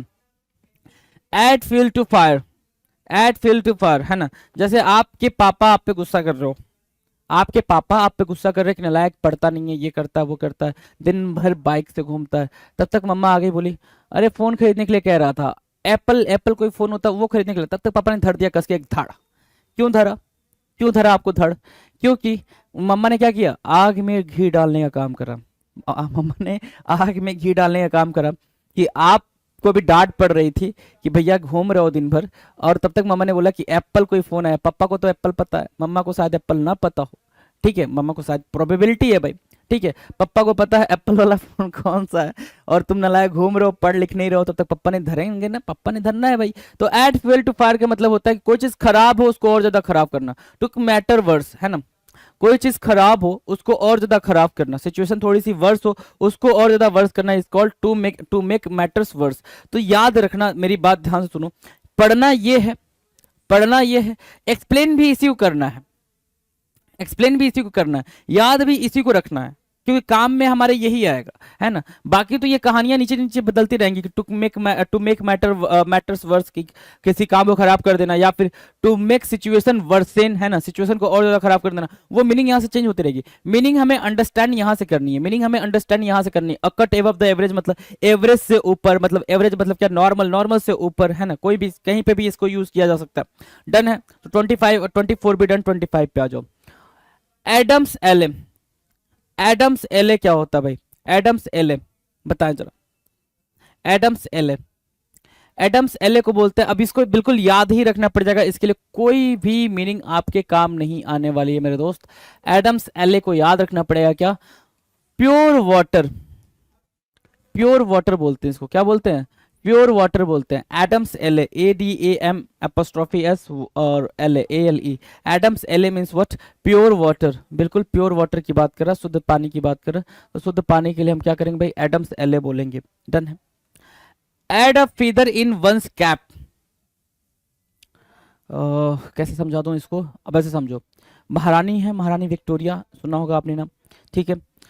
अगर कोई रानी, महारानी, महाराजा ऐसे कुछ है, ठीक है, तो वो जो कैप पहनता है, कैप वो राउंड वाला कैप, ठीक है, तो उनको यहाँ फेदर वगैरह लगे होते हैं, फेदर, है ना, है ना। या फिर क्या होता है भाई कि कुछ क्राउन में कुछ और जड़ देना, क्राउन में कुछ और जड़ देना, मतलब उसने कोई चीज बेहतरीन करी है, उसकी बेहतरीन में कुछ और हो जाना, एक और उपलब्धि हासिल करने लगा, ठीक है। तो add a feather in one's cap का मतलब क्या हो गया, sorry, to acquire a new honour और क्या, डिस्टिंक्शन, डिस्टिंक्शन मतलब कहते हो भाई 75% थे ऊपर वाले और बच्चे तो डिस्टिंक्शन थे, है ना, वही चीज नॉर्मल से ऊपर थे, है ना। तो to acquire a new honour, एक नई उपलब्धि हासिल करना, is called add a feather in one's cap. Important है भाई, ये इंपॉर्टेंट है, इसको मार्क करेंगे, पेपर में कई बार पूछा है, add a feather in one's cap, ये भी इंपॉर्टेंट है और ये भी इंपॉर्टेंट है, क्या, ये वाला, ठीक है। इंपॉर्टेंट तो वैसे सारे हैं, लेकिन ये सारे कुछ क्वेश्चंस हैं जो कई बार रिपीट किए गए हैं, है ना। चलो, add a feather in one's cap का मतलब क्या हो गया भाई, कुछ और उपलब्धि हासिल करना, पहले से आपके अंदर बहुत सारी उपलब्धियां थी, कुछ और आपने हासिल कर ली। आ जाओ, अ drop in the bucket, a drop in the bucket, a drop in the bucket, ये बकेट है, इसमें एक ड्रॉप है भाई, कैसे बनाते हैं यार ड्रॉप, है ना, हाँ ऐसे ही कुछ होता है। अ drop in the bucket, bucket में एक बूंद, बकेट में एक बूंद, तो सागर में एक बूंद के समान होगा, मतलब ये हो गया, बकेट में एक बूंद का मतलब कि कुछ भी मतलब नहीं है उसका, दैट हैज नो इंपॉर्टेंस, कोई वैल्यू नहीं है। जैसे यहाँ पे मीनिंग लिख तो दी गई है कि सागर में एक बूंद के समान, तो उसका मतलब आपको निकालना पड़ेगा, एक्सट्रैक्ट करना पड़ेगा कि उसका कोई भी मतलब नहीं है। सागर में एक बूंद के समान का मतलब क्या हो गया भाई, सागर में एक बूंद से कुछ फर्क पड़ने वाला, आप सागर में जाओ, 2 लोटा पानी निकाल लो, कुछ फर्क पड़ेगा नहीं, 2 बाल्टी पानी निकाल लो, कुछ फर्क पड़ेगा नहीं, बिल्कुल नहीं पड़ेगा। तो अ ड्रॉप इन द बकेट का मतलब होता है क्या, कि कोई भी इंपॉर्टेंस नहीं रखना, कोई भी वैल्यू नहीं रखना, एक तो ये मतलब हो गया, sorry, very little compare to the total amount, total amount से कंपेयर करने के लिए बहुत ही छोटा, मतलब एक कहां यहाँ पे हाथी और ये कहां यहाँ पे चींटी, तो दोनों को कंपैरिजन कुछ है नहीं, है ना कोई कंपैरिजन, तो वो मतलब भी समझेंगे। दो मतलब यहां से निकल के आ रहा है क्या, कि जिसकी कोई वैल्यू ना होना, कुछ मतलब ना रखना, इंपॉर्टेंस ना रखना, और दूसरा क्या, कि very little compare to the total amount, total amount से तो कंपेयर करने में दिक्कत होना। तो 20 हो गया भाई, सॉरी 27 हो गया। 28 की बात करें, a drop in the ocean, वही बात सागर में बूंद के समान, just a small amount compare to the size of the whole. अब इन दोनों को एक साथ लिखना, a drop in the bucket को और a drop in the ocean को, दोनों को एक साथ लिखना, ताकि दोनों की मीनिंग बराबर क्लियर हो आपको, दोनों को एक साथ लिखना है जस्ट बिकॉज कि आपको मीनिंग बराबर क्लियर हो, है ना। आ जाओ, अ free bit of advice, a free bit of advice, 3 idiot movie देखी है आपने, 3 इडियट नहीं देखी है तो मैं याद दिलाना चाहूंगा उस सीन के बारे में, जब ये जो इंजीनियर्स होते हैं तीनों के तीनों इडियट, है ना, जब वो जाते हैं शादी में कि भाई कपड़े, खाना खाने के लिए कपड़े चाहिए होते हैं, है ना, ठीक है, तो वो शादी में जाते हैं, तो फिर वो करीना कपूर आ रही होती है, तो आमिर खान कहते हैं कि मैं एक फ्री की एडवाइस दूं, है ना, तो जब वो फ्री की एडवाइस दे रहे होते हैं तभी उन पर मुसीबत आ जाती है कि वायरस आ जाता है कि भैया तुम लोग कहाँ से आए हो, किसकी तरफ से आए हो। अगर वो फ्री की एडवाइस देने नहीं जाते, कोई जरूरत नहीं होती, आराम से चुपचाप खाना खाते घर जाते, है ना। तो वो फ्री की एडवाइस का मतलब वही हुआ, अ free bit of advice, a suggestion given that is not requested, एक ऐसा सजेशन देना जिसकी कोई रिक्वेस्ट नहीं की गई थी। वो करीना कपूर ने कोई रिक्वेस्ट नहीं करी थी भाई आके मेरे को सजेशन दे, है ना, कि मैं कैसी लग रही हूँ या फिर मेरी किससे शादी हो रही है, फलाना टिमका, कुछ भी नहीं उन्होंने मांगा था। आप गए वहां पे और अब बिना पूछे आप वहां पे सजेशन दे रहे हो, तो वही चीज बोल रहा है, a free bit of advice और suggestion given that is not requested, वो रिक्वेस्ट नहीं की गई थी सजेशन। गॉट द पॉइंटर ना, वो सजेशन रिक्वेस्ट नहीं की गई थी, तो मुफ्त की सलाह जिसकी जरूरत नहीं है उसको बोलते हैं अ फ्री बिट ऑफ एडवाइस, उस एडवाइस की बात करा जिसकी कोई जरूरत नहीं है। अ फ्रॉग इन योर थ्रोट, गले में मेढक का फंसना, गले में मेढक का फंसना, मेढक मेढक याद है, टर टर करता भाई फ्रॉग, है ना। जैसे ही अब वो आ जाए, क्या, बरसात के दिन आ जाए, बरसात के दिन में मेढक आपको सुनाई देगा भाई टर टर, जैसे उसके गले में कुछ अटक गया हो, गले में क्या हुआ, कुछ अटक गया हो, बाहर नहीं निकल रहा हो, तो वो जो आवाज निकल रही होती है उसको बोलते हैं a physical condition that makes your voice sound deeper, एक ऐसी अवस्था जिसमें आवाज बहुत भारी हो जाए। क्या हो जाए भाई, अ फ्रॉग इन योर थ्रोट की मीनिंग क्या हो जाएगा भाई, एक ऐसी सिचुएशन जिसमें आपकी आवाज क्या हो जाए भाई, बहुत भारी हो जाए, जिसमें आपकी आवाज बहुत भारी हो जाए, आप बिल्कुल मतलब बोल नहीं पा रहे हो, बोलते टाइम आपको दिक्कत हो रही है, that is what a frog in your throat, गले में मेढक का फंस जाना मतलब आवाज का भारी हो जाना, ऐसे याद रखो, गले में मेढक का फंस जाना। अ फ्रॉग इन थ्रोट की मीनिंग हो गई भाई कि आप कुछ बोल नहीं पा रहे हो सही तरीके से, उसको बोलेंगे a frog in throat. Done है, इजी है। A good omen, a good omen, अभी मैंने कराया था थोड़ी देर पहले a bad omen, a bad omen, और बताया था मैंने कि बिल्ली रास्ता काट जाए तो आपको लगता है क्या कुछ बुरा होने वाला है, बिल्ली रास्ता काट जाए तो कुछ बुरा होने वाला है, ऐसा कुछ मार्क किया था आपने, तो वो हो गया भाई अ बैड ओमेन। अब बात कर रहे हैं अ गुड ओमेन के बारे में, किसके बारे में भाई, अ गुड ओमेन। अब ये गुड ओमेन क्या होता है, a good sign that something good और something better is going to happen, है ना। जैसे क्या मतलब गाय देख लो या फिर ऐसे करके, मतलब घर में गांव में बोलते हैं ना कि ये चीज देख लो, या गौरैया देख लो, है ना, स्पैरो को देख लो तो आपके दिन आपका दिन अच्छा होता है, या किसी का चेहरा देख लो, मेरा चेहरा आपके लिए लकी है, नहीं नहीं आपका चेहरा मेरे लिए लकी है, ऐसा वाला ऐड आता था, है ना। तो उसको क्या बोलते हैं भाई, अ गुड ओमेन बोलते हैं, क्या, शुभ संकेत बोलते हैं, क्या, शुभ संकेत, अ गुड ओमेन। मार्क किया, आ जाओ। अ ग्रीन हॉर्न, अब यहां से निकल के आए कई सारे वर्ड्स, यहां से निकल के आए कई सारे वर्ड। अब देखो, अ ग्रीन हॉर्न का मतलब हो गया अ न्यू हॉर्न,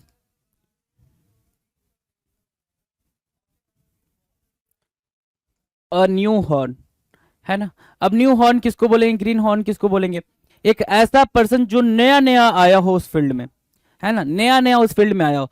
अब न्यू हॉर्न, ग्रीन हॉर्न हो गया भाई, न्यू हॉर्न का मतलब क्या होता है भाई, अब नया नया, जैसे आपने नई नई साइकिल सीखी है चलाना, साइकिलिंग कैसे करते हैं ये आपको नया नया पहली बार आया है, ठीक है, और आप ट्राई कर रहे हो कि थोड़ा हाथ छोड़ के चला दे, है ना, और बात करते हुए चलाए दोस्त से, इधर उधर देखते हुए चलाए, तब तक आप जाके भिड़ जाते हो, ऐसा ही होता है। उसको बोलते हैं क्या, अ ग्रीन हॉर्न। नौ से किया हो अभी भाई, क्या हो, नौ से किया हो, तो अ न्यू हॉर्न की मीनिंग क्या हो गई भाई, अ ग्रीन हॉर्न ही, एक ऐसा क्या, काफ, एक ऐसा बछड़ा गाय का जिसकी सिंग अभी अभी आ रही हो, तो वो बहुत ही ज्यादा सिंग चलाता है भाई, मार दूं, है ना। और उसकी मम्मा दूर से देख के क्या कर रही होती है, हंस रही होती है, अच्छा नालायक तू है, मम्मा के सामने ऐसा उछल रहा है, राइट। तो वो हो गया भाई a greenhorn, a new horn. क्या, अमेचर, अमेचर, अमेचर भी यही होता है, नौसिखिया, ठीक है ना, नोविस, ये सब सिनोनिम हो गए भाई, ये सब क्या हो गया भाई, नोविस सिनोनिम, अमेचर सिनोनिम, अ new horn synonym. Non professional भी बोल सकते हो, क्या, नॉन प्रोफेशनल,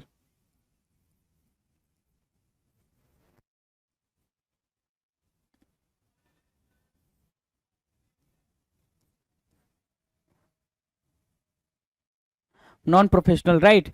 तो ये आप क्या हो गया, ये सिनोनिम हो गया, डन है। तो अ ग्रीन हॉर्न याद हो गया, अ गुड ओमेन याद हो गया, ये इजी थे। और यहां से आपने a free bit of advice, जिस एडवाइस की जरूरत नहीं थी वो एडवाइस देना। A frog in your throat का मतलब गला का भारी हो जाना। आ जाओ, अ गट फीलिंग, अ गट फीलिंग, जैसे आपको गट फीलिंग आती है ना कि भाई वो आएगा, वो आएगा, वो आएगा, है ना, ऐसी गट फीलिंग आती है, ठीक है। या फिर ये एक गट फीलिंग आती है, मैसेज आएगा, कॉल आएगी, है ना, मुझे गट फीलिंग आ रही है, मेरे अंदर से फीलिंग आ रही है ना, मेरे अंदर से फीलिंग आ रही है। जो अंदर से फीलिंग आती है, जो आपका इंट्यूशन बोलता है, आपका इनर सोल बोलता है, उसी को बोलते हैं क्या, गट फीलिंग। जैसे गट फीलिंग आती है, मेरा इस बार सिलेक्शन हो जाएगा, गट फीलिंग क्या आती है भाई, मेरा इस बार सिलेक्शन हो जाएगा, तो उसको बोलते हैं क्या, इंट्यूशन, अंदर की आत्मा की आवाज। तो वही चीज बोल रहा है, एन इंस्टिंक्ट और intuition that tells you when something is going to go wrong. अंदर अंदर से महसूस करना। रॉन्ग की बात नहीं है भाई, रॉन्ग की बात नहीं है, सिर्फ रॉन्ग नहीं भाई, यहाँ पे रॉन्ग और गुड कुछ भी अच्छा या बुरा होने के सेंस में बोलेंगे। गट फीलिंग मतलब बस एक अंदर से आने वाली आवाज को बोलते हैं गट फीलिंग। डन है। A hard nut to crack, a hard nut to crack. कभी कभी जब आप नट लाते हो, अखरोट लाते हो, तो कभी कभी आराम से वो कट जाता है आपके दांत से। आप अपने दोस्त के सामने हीरोबाजी दिखा रहे हो, यार दांत, मैं तो अखरोट को अपने मुंह से फोड़ देता हूँ, है ना, मुझे बाकी चीज़ों की जरूरत ही नहीं तोड़ने के लिए, उसको मैं मुंह से फोड़ देता हूँ। कभी कभी दांत टूट जाते हैं। तो जब कभी कभी दांत टूट जाते हैं तो वो कैसा अखरोट होता है? Hard nut to crack. क्या बोलते हैं उसको? Hard nut to crack. तो समटाइम्स आपकी लाइफ में ऐसी डिफिकल्टीज आती हैं, क्या आती हैं भाई? एक डिफिकल्ट प्रॉब्लम, या क्या आता है भाई, एक डिफिकल्ट प्रॉब्लम हो जाए या सोल्यूशन हो जाए, क्या सिचुएशन हो जाए, डिफिकल्ट प्रॉब्लम या फिर पर्सन, दोनों के सेंस में बात करेंगे। प्रॉब्लम से सिचुएशन भी हो जाएगी भाई। तो कभी कभी लाइफ में एक ऐसी प्रॉब्लम आ जाती है जिससे डील करना बहुत ज्यादा दिक्कत पैदा करता है, और कभी कभी एक ऐसा पर्सन होता है जिसको समझना या समझाना बहुत दिक्कत पैदा करता है, उसको बोलते हैं a hard nut to crack. और difficult inflexible person who is hard to way of thinking, बेहद जिद्दी व्यक्ति, ढीठ व्यक्ति, जिसको समझाना मुश्किल हो, या फिर बहुत ही जिद्दी प्रॉब्लम जिसको सॉल्व करना, या बहुत ही जिद्दी क्वेश्चन जिसको सॉल्व करना क्या हो, बहुत डिफिकल्ट हो, उसको बोलते हैं a hard nut to crack. याद रहेगा भाई, a hard nut to crack. Clear है? आ जाओ। अगला कह रहा है अ हारोइंग एक्सपीरियंस। कैसा भाई? अ हारोइंग, हारो वाला। हारोइंग से याद रखो फ्राइटेनिंग। हारोइंग से क्या याद रखोगे? फ्राइटेनिंग, एक डरावना। अ हारोइंग एक्सपीरियंस का मतलब एक डरा देने वाला अनुभव, एक डरा देने वाला अनुभव, एक क्या करना भाई? डरावना सा अनुभव। ठीक है ना? तो अब फ्राइटेनिंग ऑकरेंस या फिर अ हारोइंग एक्सपीरियंस हमारा क्या होगा? करेक्ट आंसर होगा एक डरा देने वाला अनुभव, डरावना अनुभव। राइट। एट डेथ्स डोर, है ना, डेथ्स डोर, कहता भाई मैं मौत को छूकर टक से वापस आ जाता हूँ, है ना, है ना। तो एट डेथ्स डोर, दरवाजे मैं मौत के दरवाजे पहुंचा हुआ था, मैं वहां से आ गया हाय हेलो करके मौत को। तो अबाउट टू डाई, जब मौत के दरवाजे की बात आती है तो मतलब आप बस मरने ही वाले थे। क्या? एट डेथ्स डोर की मीनिंग क्या हो गई भाई? अबाउट टू डाई, बस मरने ही वाला था, बस मरा नहीं। अबाउट टू डाई, मरने ही वाला था, मरा नहीं। डन है भाई, about to die. 37, at ease free from pain. At ease मतलब बहुत ही ज्यादा क्या? आसान। कोई चीज बहुत ही ज्यादा आसान हो उसको क्या बोलते हैं भाई? At ease free from pain. Pain से क्या भाई? फ्री। ट्रबल से फ्री, एंजाइटी से फ्री, कुछ भी नहीं है, बस क्या है भाई? सुख ही सुख है, प्लेजर ही प्लेजर है। क्या है भाई? प्लेजर ही प्लेजर है, सुख ही सुख है ना। तो उसको बोलेंगे एट ईज होना। आ जाओ। A hot head, a hot head, है ना, हॉट हेड। आप जैसे किसी किसी के घर में, हर किसी के घर में, ऐसे समझो, किसी किसी के नहीं, हर किसी के घर में कोई एक पर्सन होता है जिसका दिमाग गर्म ही रहता है, चाहे वो मामा हो, पापा हो, सिस्टर हो, ब्रदर हो, कोई भी हो। राइट। दादाजी हो, दादी जी हो, कोई भी हो। राइट। तो अ हॉट हेड उसी को बोलते हैं जिसका दिमाग हमेशा, जिसकी खोपड़ी हमेशा गर्म हो। ठीक है, जो क्या हो भाई? तुरंत ही गुस्से में आ जाता हो। तो someone who quickly gets angry, someone who quickly, quickly मतलब तेजी से, जल्दबाजी से, गेट्स एंग्री गुस्से में आ जाए, and furious for almost no reason and reacts, है ना, कोई भी दिक्कत, कोई भी रीजन ना हो, बस गुस्सा है वो, बस गुस्सा है वो, तो उसको बोलते हैं अ हॉट हेड। क्यों गुस्सा है? क्योंकि उसको अपने भाई एक्सपोजर भी मेंटेन करना भाई कि मैं गुस्से में रहता हूँ, वो जो उसका एटीट्यूड है उसको भी मेंटेन करना कि मैं गुस्से में रहता हूँ, उसी को क्या बोलते हैं भाई? अ हॉट हेड बोलते हैं। क्या बोलते हैं? A hot head. क्लियर है? A hot head. अजारिंग, क्या भाई? अजारिंग, अब ये याद रखने वाला टर्म हो गया। वैसे तो सारे याद रखने हैं, ठीक है, याद रखने का जब भी मैं बोलूँ ये याद रखने वाला है, मतलब इसको 2-3 बार देखना पड़ेगा आपको, 3-4 बार देखना पड़ेगा एटलीस्ट। अजारिंग, अजारिंग मतलब होता है कि एक्सपीरियंसिंग एन अनएक्सपेक्टेड अकरेंस, आपको पता नहीं था कि वो चीज हो जाए। वैसे तो कुछ नहीं पता होता कि इन फ्यूचर क्या हो जाए, 1 घंटे बाद क्या होगा, 1 मिनट बाद क्या होगा, 5 मिनट बाद क्या होगा, we don't know, seriously we don't know. हम बोल देते कि 1 घंटे बाद वाला हमें पता है, लेकिन सच में नहीं पता होता है जी। ठीक है। अजारिंग, अजारिंग मतलब होता है एक्सपीरियंस एंड अनएक्सपेक्टेड अकरेंस। क्या भाई? एक अप्रत्याशित घटना। एक्सपीरियंस एंड अनएक्सपेक्टेड अकरेंस मतलब क्या? एक अप्रत्याशित घटना। डन है। A joy to behold, a joy to behold, seeing someone और something and being filled with love and joy at the moment, किसी को या किसी चीज को देखकर प्यार और आनंद से भर जाना। A joy to behold, है ना, ये तो याद रहेगा तुम्हें। ये तो क्या होगा भाई? ये याद रहेगा तुम्हें। क्यों याद रहेगा? क्योंकि इसको तुम क्या करने वाले हो, रिलेट करने वाले हो कि किसी को देख के उमड़ने वाला प्यार, किसी को देख के उमड़ने वाला प्यार, ठीक है। तो a joy to behold है ना, क्या कि किसी को देख के उमड़ने वाले प्यार को जो हमारे अंदर अनुभूति होती है कि भाई ये काली काली आंखें है ना, तो वो देख के जो हमारे दिल में उमड़ता है ना, उसी को बोलते हैं a joy to behold. वो जो खुशी आ रही है किसी को देख के, है ना, जैसे एक मम्मा की खुशी मिलती है अपनी क्या बेबी को देख के, अपने बच्चे को देख के कि भाई बच्चा हमारा अच्छा ग्रो कर रहा है, अच्छा बन रहा है, लाइफ में अच्छी पोजीशन में पहुंच रहा है, तो वो मम्मा खुश हो जाती है। तो a joy to behold उसको बोलते हैं क्या, a joy to behold. Seeing someone और समथिंग, किसी को देखना या कुछ देखना, and being filled with love and joy at the moment, वो चीज देख के बहुत ज्यादा क्या हो जाना भाई, एक्साइटेड हो जाना, खुश हो जाना, उसको बोलते हैं क्या, a joy to behold, है ना, a joy to behold. याद रखेंगे आप, याद रखेंगे जी, a joy to behold याद रखेंगे। क्लियर है, चलें आगे आ जाओ। 41 क्या कह रहा है, 41 कह रहा है अ leopard can't change it's spots, a leopard can't change it's spot, मतलब एक ऐसा इंसान वो अपनी आदत छोड़ेगा। जो इंसान को आदत लग जाती है ना, आदत हैबिट है ना, बहुत खराब चीज है भाई, लगनी नहीं चाहिए, लग गई तो दिक्कत है भाई। और हर इंसान एक हैबिट को बनाता ही है, तो डिपेंड करता है कैसी हैबिट है। जैसे किसी किसी को, मतलब जैसे मुझे चाय पीने की हैबिट बहुत गंदी वाली है, मैं बहुत चाय पीता हूँ, है ना, बाकी कुछ भी नहीं, बस चाय, राइट। तो किसी किसी को जैसे तलब तलब समझते हो ना, चाय की तलब लगती है भाई, दिमाग भरना जाता है कि नहीं चाय चाहिए चाहिए। वैसे स्मोकिंग की हैबिट हो जाए तो स्मोकिंग करना ही करनी है, चाहे कुछ भी हो जाए। तो ये हैबिट ही है भाई, ये एक्चुअल आप बचपन में थोड़ी, भगवान जी ने उधर से थोड़ी कहा था भाई जा तो सिगरेट लेके जाओ और चाय के कप लेके जाओ, वहां बैठ बैठ के सुलगाते रहियो ना, आपने वो हैबिट इनकलकेट करी, वो हैबिट डेवलप करी। तो वही बोल रहा है कि अ leopard can't change it's spots, it's meaning क्या है, इसकी मीनिंग, तो इसकी मीनिंग सिर्फ ये है कि एक इंसान जो सिचुएशन या जो हालात या जो हैबिट पाल लेता है उसी में रह जाता है, उसको चेंज कर नहीं सकता, वो हैबिट नहीं बदलता। तो some people are so fixed in their ways, जो तरीका वो बना लेते, कुछ लोग ऐसा है कि जो तरीका जीने का बना लेते हैं उसी में रह जाते हैं, उसको चेंज करने की कोशिश नहीं करते, that they can not change, उसको चेंज नहीं कर सकते, है ना, क्योंकि उन्होंने बना लिया, उन्होंने मान लिया कि मेरी यही हैबिट है, मेरी यही आदत है और ये चीज छूट नहीं सकती। But to be very frank, starting में मैं 12-12 13-13 कप पीता था, अभी मैं 6-7 कप पे आ गया हूँ, है ना। तो भाई चेंज किया जा सकता है, ऐसा नहीं किया जा सकता कि नहीं किया जा सकता। बंदर कितना ही बुरा हो जाए पर गुलाटी मारना नहीं छोड़ता, ये बोल रहा है, लेकिन बात ये नहीं है भाई, है ना, ये याद रखने के लिए बात है। इसको आप इससे रिलेट कर सकते हो कि अ leopard can't change it's spot, कि लेपर्ड जो होता है वो अपनी जगह नहीं छोड़ता, जो लेपर्ड होता है वो अपनी जगह नहीं छोड़ता है, वैसे ही बंदर कितना ही बुरा हो जाए वो गुलाटी मारना नहीं छोड़ सकता। कहते हैं भाई, एक आपने वही पढ़ा होगा, कुत्ते की दुम सीधी नहीं हो सकती है। आपने कई सारे ऐसे मिलते जुलते आपने पढ़े होंगे इडियम्स, राइट।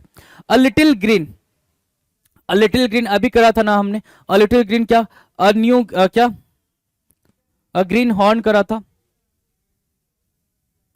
कहाँ गया, अ ग्रीन हॉर्न करा था ना, चलो अ ग्रीन हॉर्न करा था, क्या हो गया, हाँ। अब यहां से क्या क्या लिखोगे, अ ग्रीन हॉर्न लिख लो, ठीक है। दूसरा क्या लिख लोगे, अ न्यू हॉर्न लिख लो, ठीक है। अब यहां से क्या लिख लो, इन एक्सपीरियंस लिख लो, इन एक्सपीरियंस लिख लिया। अब यहां से क्या लिखोगे, यहां से लिखा a greenhorn, a new horn, inexperienced, और क्या लिख लोगे, और लिख लोगे क्या, अमेचर लिख लो, अमेचर स्पेलिंग याद रखना, ठीक है। और क्या लिख सकते हो, नॉन प्रोफेशनल लिख सकते हो। ये सब क्या हो गया भाई, ये सारे के सारे आपके सिनोनिम हो गए, और यहीं पे नहीं, आपको सीनो एंटोम में भी हेल्प करेंगे, बाकी जगह भी हेल्प करेंगे, है ना, ठीक है। डन है, अ लिटिल ग्रीन की मीनिंग डन है भाई, इजी है। चले आगे, a little Larry, a little लेरी, लेरी से याद रखें डाउटफुल, लेरी से क्या याद रखोगे, डाउटफुल, तो वैसे ही याद हो जाएगा ये, वैसे ही याद हो जाएगा। A little Larry, a little लेरी मतलब डाउटफुल, थोड़ा बहुत डाउट करने वाला, जिस पर शक हो, जिस पे क्या हो, डाउट हो, कहते भाई तेरे पे मेरे को शक है, तेरे पे मेरे को डाउट है ना, तूने ही कुछ घुसोल किया हुआ है। तो अ लिटिल लेरी क्या हो गया भाई, डन है। अ लिटिल लेरी का मतलब अ बिट डूबियस, कैसा भाई, डाउटफुल, डूबियस, क्या बोलोगे, डूबियस बोलोगे, डाउटफुल बोलोगे, डूबियस बोलोगे, डाउटफुल बोलोगे, वो हमारा क्या हो जाएगा, डूबियस या डाउटफुल करेक्ट आंसर हो जाएगा, डूबियस या डाउटफुल क्या होगा, करेक्ट आंसर होगा। A load of my mind, a load of my mind. अब ध्यान से देखो, अगर मैं ये बोलता a load of my mind, तो मैं ये बोलता क्या, मेरे दिमाग का बोझ। क्यों? क्योंकि जो ये ऑफ है ये बताता है रिलेशन। ये क्या बताता है भाई साहब? ये बताता है रिलेशन, है ना। ये वाला ऑफ रिलेशन बताता है। लेकिन यहां पे बात हो रही है किसकी भाई? A load of my mind, है ना। अब ये क्या बताएगा? ये बताएगा सर आपका डिटैचमेंट। क्या बताएगा? डिटैचमेंट, अलगाव। यही तो बताएगा, डिटैचमेंट ही बताएगा। अब मेरी बात सुनो, अब किससे डिटैचमेंट बता रहा है? माई माइंड का और लोड का। लोड का माई माइंड से डिटैचमेंट दिखा रहा है कि वो चीज अलग हो गई है। तो मतलब क्या? To feel mental relief. क्या बताओगे भाई? टू फील क्या मेंटल रिलीफ, है ना। मेंटल में पढ़ रहा हूं, है ना। टू फील मेंटल रिलीफ, कि दिमाग से बोझ का हटना। अ लोड ऑफ, याद रखना ओ डबल एफ हुआ तभी दिमाग से बोझ हटेगा, नहीं तो फिर वो दिमाग का बोझ बन के रह जाएगा, है ना। तो टू फील मेंटल रिलीफ क्या होता है भाई? A load of my mind. Clear है? दिमाग से बोझ का हटना, दिमाग से बोझ का हटना क्या हुआ? हमारा करेक्ट आंसर हुआ 45 पे आ जाओ। अ लॉट ऑफ बॉल्स, क्या भाई? अ lot of balls. A lot of balls का मतलब होता है जैसे कोई क्रिकेट खेल रहा है, क्रिकेटर है, या फिर कोई भी एक्स वाई जी कोई भी बंदा है क्रिकेट खेल रहा है, तो लगातार बॉल पे बॉल आ जा रही है, वो सारा डिफेंड किया जा रहा है, सारा डिफेंड किया, लगातार बॉल को डिफेंड किया जा रहा है, उसी को बोलेंगे क्या? अ लॉट ऑफ बॉल्स। क्या भाई? बहुत ही ज्यादा करेजियस होना, बहुत ज्यादा बोल्ड होना, बहुत ही ज्यादा फेयरलेस होना, है ना। उसको बोलते हैं क्या? A bold straightforward manner, a lot of nerve, courage and importance mixed, जिसमें हिम्मत हो। क्या हो भाई? जिसमें हिम्मत हो। A lot of balls, balls की मीनिंग क्या हो गई भाई? A bold straightforward manner, a bold and straightforward manner, जिसके अंदर क्या हो भाई? हिम्मत हो, उसकी बात कर रहा है क्या? अ lot of balls. A lot of बलोनी, a lot of बलोनी। अब ये आपको याद रखना पड़ेगा, लिख के 2-3 बार ही इसको याद रखना पड़ेगा। बलोनी, अ lot of बलोनी, BALONEY। A lot of बलोनी क्या होता है? अ लॉट ऑफ बलोनी होता है भाई अ लॉट ऑफ लाइज। क्या? अ लॉट ऑफ लाइज, बहुत सारा झूठ बोलना। अ लॉट ऑफ लाइज, बहुत सारा झूठ बोलना, है ना। अ लॉट ऑफ लाइज क्या होगा? बहुत सारा झूठ बोलना। अ lot of बलोनी, बलोनी a lot of lies. A lot of बलोनी a lot of lies क्या हुआ भाई? बहुत सारा झूठ बोलना। डन है, बहुत सारा झूठ बोलना याद रहेगा। अ lot of बलोनी a lot of lies. Clear है? कोई दिक्कत? दुनिया भर के झूठ याद रहेगा। चलो, अब याद रहेगा नहीं, रखना पड़ेगा। अ माइजरली शॉर्ट, क्या? A miserly short, a miserly short. A miserly short होता है क्या? A sting person. क्या? A stingy person, not sting, a stingy person. A stingy person, एक ऐसा बिल्कुल कंजूस सा इंसान। माइजरली आ गया मतलब कंजूस की बात ही करेंगे हम। अब याद रखना जरा, अ स्टिंजी पर्सन, राइट। अ स्टिंजी पर्सन मतलब एक कंजूस सा इंसान, एक कंजूस व्यक्ति, है ना। A new lease on life, a new lease on life, है ना। एक नया जीवन, a chance to start life afresh and do it better next time. A chance to start life afresh, बिल्कुल फ्रेश तरीके से आपने क्या किया भाई? लाइफ को स्टार्ट करा, बिल्कुल फ्रेश तरीके से स्टार्ट करा लाइफ को, है ना। उसको बोलते हैं अ new lease of life on life, है ना। नए तरीके से जीवन जीना, नए तरीके से जीवन जीना, नए तरीके से जीवन जीना, a new lease on life. Clear है? A new lease on life याद रहेगा। A chance to start life of fresh and do it better next time, बिल्कुल नए नए समय से, नए तरीके से, नए सिरे से हम अपनी जिंदगी को सही तरीके से शुरुआत कर रहे हैं। आ जाओ। अ न्यू स्लैंट, है ना। अ न्यू स्लैंट मतलब आपका जो नजरिया था ना, कहते ना भाई, नजरिया बदल लो नजारे खूबसूरत लगने लग जाएंगे। नजरिया बदल लो तो नज़ारे खूबसूरत लगने लग जाएंगे, हर एक चीज प्यारी लगने लग जाएगी, राइट। तो अ न्यू स्लैंट क्या बोला भाई? A new slant, a new slant क्या होगा भाई? A different way of looking at something. पहले हम किसी चीज को, जैसे क्या पहले, पहले हम इस चीज को ऐसे देख रहे थे। ये है, ये ग्लास का वाटर का ग्लास है ना, पानी से भरा हुआ ग्लास है, ठीक है। इस पानी से भरे हुए गिलास को कोई इसको क्या बोलता है? हाफ फुल बोलता है। कोई क्या बोलता है? इसको हाफ एम्प्टी बोलता है। हाफ एम्प्टी बोलता है। तो पहले अपन क्या बोलते थे, हाफ एम्प्टी बोलते थे, अब क्या बोलने लगे, हाफ फुल बोलने लगे। हमने क्या कर लिया भाई, अ न्यू स्लैंट कर लिया। हमने क्या कर लिया, अ न्यू स्लैंट कर लिया। हमने अपना नजरिया बदल लिया। A nobody, a nobody, you are a nobody to me, you are a nobody to me, तुम मेरे लिए कोई इंपॉर्टेंस नहीं रखते हो, है ना। ये वाला डायलॉग सुना है मूवीज के अंदर, सीरीज के अंदर, कहीं तो सुना होगा। You are a nobody to me, तो मेरे लिए कोई इंपॉर्टेंस नहीं रखते हो। तो a person of no importance, गैर महत्वपूर्ण व्यक्ति। You are nobody to me, you are a nobody to me, right. ये डायलॉग आपको याद रहेगा, तो ये अ नो बडी भी याद रहेगा। 50 क्वेश्चंस ईडीएम एंड फ्रेजेस के, जिसमें से 3-4 ऐसे क्वेश्चन होंगे, 3-4 ऐसे क्वेश्चन होंगे जिसको बहुत ज्यादा रिलेट नहीं किया गया होगा, वरना सारे के सारे क्वेश्चंस को आपको रिलेट किए गए हैं, सारे के सारे ईडीएम्स को रिलेट किए गए हैं। 3-4 को छोड़ दो तो सब कुछ आपको इनकलकेट हो जाएगा, सब कुछ अंडरस्टैंड हो जाएगा। कैसे होगा, आपने अगर नोट डाउन करा होगा, चीजों को अंडरस्टैंड करा होगा, रिलेट करने की कोशिश करी होगी, तभी हो पाएगा मेरे दोस्त। वरना आपको पता है ये बुक भी खत्म हो जाएगी, ये वीडियो भी खत्म हो जाएगा, आने वाले कई सारे बुक और कई सारे वीडियो खत्म हो जाएंगे। मार्केट में बहुत सारी बुक और बहुत सारे वीडियो अवेलेबल हैं। वो कैब बिना किसी स्ट्रेटजी को फॉलो किए नहीं तैयार होता है। आपने बहुत बारी कोशिश करी होगी, बहुत सारे टीचर से पढ़ा होगा, बहुत सारे तरीके अख्तियार किए होंगे, लेकिन नहीं लल्ला, हर चीज फेल हो गई होगी।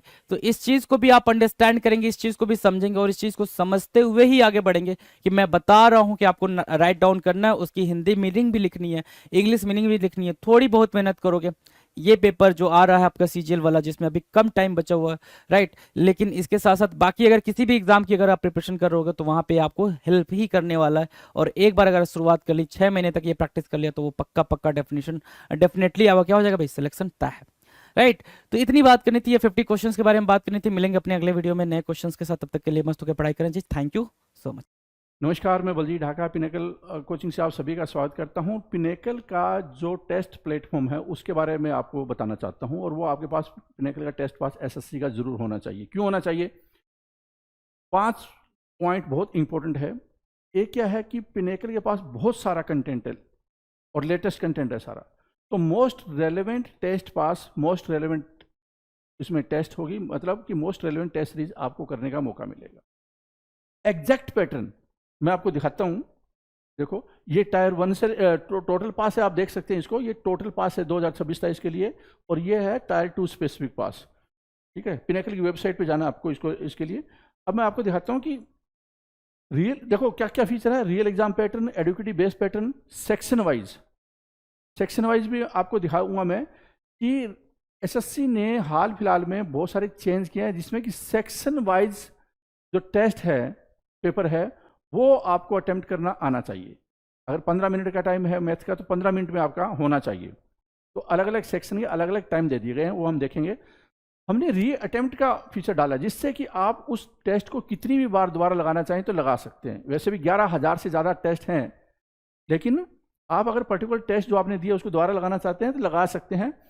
और अपने आप स्टूडेंट है टाइम को कस्टमाइज कर सकता है। जैसे अगर 15 मिनट आप कम टाइम में करना चाहते हो, सेक्शन वाइज टेस्ट अटेम्प्ट कर रहे हो, कम टाइम में करना चाहते हो, ताकि रियल एग्जाम में आपको ज़्यादा बेनिफिट मिले। मान लो आप 12 मिनट में करना चाहते हो, तो 12 मिनट आप अपने अनुसार एडजस्ट कर सकते हो। बहुत इंपॉर्टेंट फीचर है। तो चैप्टर वाइज टेस्ट है, सेक्शन वाइज टेस्ट है, प्रीवियस ईयर टेस्ट है, मॉक टेस्ट है, और ये tier 1, tier 2, CPO, CHSL, MTS, Delhi police, SSC, GD, इन सभी के टेस्ट। ये देखिए, ये एक इस तरह का प्लेटफॉर्म हो जो educative based platform, real exam का प्लेटफॉर्म आपको ऐसे ही मिलेगा। इसका मतलब क्या है, जो एक्सपीरियंस आपको होगा वो रियल एग्जाम का एक्सपीरियंस होगा। Part 1, part 2, part C, part 4 tier 1 में ऐसे आएगा ना। तो क्या होगा कि जैसे ये स्टार्ट होगा पार्ट 1 पहले, अब पार्ट 1 15 मिनट में आपको अटेम्प्ट करना है। तो जैसे ही 15 मिनट होगी आपका टाइम खत्म हो जाएगा, आपको सबमिट करना है, फिर दोबारा पार्ट 2 में आना है, आपको पार्ट बी में आना है। तो इस तरह से यहाँ पे टाइम आपको नजर आ रहा है। देखो यहाँ पे टाइम नजर आ रहा है, एक क्वेश्चन के 2 नंबर और 0.5 नेगेटिव मार्किंग, यहाँ पे आपको सारी चीजें नजर आ रही है। ठीक है, उसके बाद देखिए पार्ट 1 तो मैंने आपको बता दिया 15 मिनट का हो गया। फिर पार्ट सबमिट करना है आपको। इसमें आपका क्वेश्चन कितने, answer, note answer, mark for review, note visited, submit and submit करना है, सबमिट कर दीजिए। वरना अगर आपके पास टाइम है तो कैंसिल करके जो अटेम्प्ट नहीं है उनको अटेम्प्ट कर सकते हैं। ठीक है, फिर देखिए पार्ट बी हो गया, जैसे पार्ट 1A था ऐसे ही पार्ट अगला पोर्शन स्टार्ट हो जाएगा पार्ट बी का। ठीक है, यहाँ पे भी आ जाता है answer, note answer, mark for review analysis के लिए। यहाँ पे आपको इस तरह से नजर आएगा, या टाइमिंग नजर आएगी, फुल स्क्रीन का ऑप्शन है, पॉज का ऑप्शन भी है यहाँ पे। ठीक है, मार्क फॉर रिव्यू है, 7 test, submit section, submit test, यहाँ पे मार्क्स ये क्वेश्चन कितने नंबर है, रिपोर्ट करना है क्वेश्चन को कि सही नहीं है ये क्वेश्चन, उसमें कुछ खामी है तो आप कर सकते हैं। तो ओवरऑल टेस्ट जो पैटर्न है वो बिल्कुल एडुकेटिव बेस्ड पैटर्न पे है और आपको परफॉर्मेंस ओरिएंटेड हमने बनाया है पूरा। ठीक है, जूम आउट जूम इन भी कर सकते हैं। ठीक है, और ये ऐप पे भी दे सकते हैं, वेब पे भी दे सकते हैं। आमतौर पे आपको वेब पे ही देना चाहिए अगर आपके पास में लैपटॉप या कंप्यूटर है, वरना क्या है कि आप इसको दे सकते हैं किस पे, मोबाइल ऐप पे, पिनेकल की मोबाइल पे ऐप पे जाना है। फिर हमने री अटेम्प्ट का बनाया कि आप मान लो कोई टेस्ट में आपको लगा यार मैं कुछ इसको दोबारा करना चाहता हूँ, तो आप री अटेम्प्ट कर सकते हैं, कितनी बार री अटेम्प्ट कर सकते हैं। ये एनालिसिस इस तरह से आएगा, आपका स्कोर कितना हो रहा है, अटेम्प्ट कितने किए, एक्यूरेसी क्या है, कितना टाइम लगा, किस क्वेश्चन में कितना टाइम लगा, ये सारी चीज़ें आपके यहाँ पे आ जाएगी। ठीक है, कितनी % एक्यूरेसी चल रही है आपकी। ऐसे ही टायर 2 का टेस्ट है जो एडुकेटिव बेस्ड पैटर्न है, और इसमें 539 टेस्ट इंक्लूड किए गए। टायर 2 स्पेसिफिक है, जिसमें कि फुल लेंथ मॉक टेस्ट भी है, सेक्शनल टेस्ट भी है, चैप्टर वाइज भी है, प्रीवियस ईयर भी क्वेश्चन को इंक्लूड किया गया है। पार्ट 1, पार्ट 2, पार्ट 3 इस तरह से आपको ये मिलेगा। आपको पता होगा और आपको जानते होंगे कि हर सेक्शन का अलग अलग टाइमिंग है, तो बहुत ज़्यादा इंपॉर्टेंट हो जाता है। पिनेकल ने पूरा फोकस उसी के अनुसार कर दिया है। फुल स्क्रीन कर सकते हैं, पॉज कर सकते हैं, कितना टाइम बचा हुआ है, मॉक टेस्ट कौन सा है, ये जूम इन जूम आउट कर सकते हैं, सिंबल का मतलब क्या है, तो ये सारी चीज़ें आपको इस तरह से नजर आएगी। लैंग्वेज सेलेक्ट कर सकते हैं, हिंदी, इंग्लिश, और यहाँ पे नंबर ऑफ क्वेश्चन, यहाँ पे एनालिसिस कि भैया आंसर किया, नोट आंसर, इस तरह से आपको आएगा। फिर सबमिट करने से पहले अगर आपके पास टाइम है तो स्टे हेयर कर सकते हैं, वरना आप आगे बढ़ सकते हैं और नेक्स्ट पोर्शन स्टार्ट हो जाएगा, मतलब पार्ट बी स्टार्ट हो जाएगा। ठीक है, उसके बाद में देखिए पार्ट सी स्टार्ट होगा इस तरह से, पार्ट डी होगा, सी है, उसके बाद में क्या होगा कि आपका जो पार्ट सी है वो कंप्यूटर से रिलेटेड होता है, आपको पता होगा। ठीक है, अब देखिए यहाँ पे पहले पार्ट में 60 क्वेश्चन होते हैं, दूसरे में 70 क्वेश्चन होते हैं, और तीसरे में जो कंप्यूटर स्पेसिफिक है उसमें 20 क्वेश्चन होते हैं। आंसर कितने किए, नोट आंसर कितने हैं, मार्क फॉर व्यू, और फिर आप इसको सबमिट कर सकते हैं। ठीक है, अगर आपके पास टाइम है तो इसको क्लोज करके देख सकते हैं, भी कोई अटेम्प्ट तो नहीं करना दोबारा। फिर यहाँ पे पूरा आपका समरी एनालिसिस वगैरह आ जाएगा सेक्शन वाइज, सेक्शन 1, 2, ओवरऑल क्या परफॉर्मेंस रही है, कितना स्कोर किया, अटेम्प्ट कितने किए, एक्यूरेसी कितना, टाइम कितना लगा, कितना बचा, किस क्वेश्चन में कितना टाइम, सब कुछ इस तरह से आपको नजर आएगा। री अटेम्प्ट करना चाहते हैं उस पर्टिकुलर टेस्ट को, री अटेम्प्ट कर सकते हैं। परसेंटाइल कितने स्टूडेंट आपसे ज़्यादा बेटर कर रहे हैं, तो ये सारी चीज़ें आ जाती है।